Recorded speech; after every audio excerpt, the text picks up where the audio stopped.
Upaya pencarian dan penyelamatan terhadap korban yang tenggelam di Laut Teluk Mawasangka Tengah, Kabupaten Buton Tengah, Sulawesi Tenggara terus dilakukan.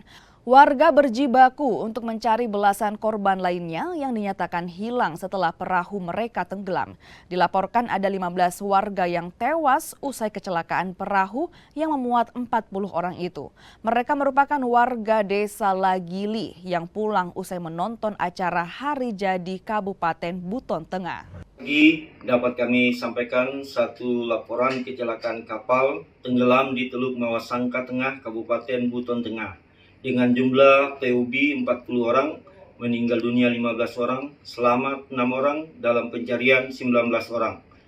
Setelah mendapat informasi tersebut, pada tanggal 24 Juli 2023 pada pukul 02.50 waktu Indonesia Tengah, Basarnas Kendari memberangkatkan satu tim rescue dari USS Muna dengan jumlah personil sebanyak 4 orang. Selanjutnya pada pukul 04.50 waktu Indonesia Tengah, Basarnas Kendari kembali memberangkatkan rescue boat 210 dari Pelabuhan Murhum Babau dengan peralatan lengkap, yaitu 6 peralatan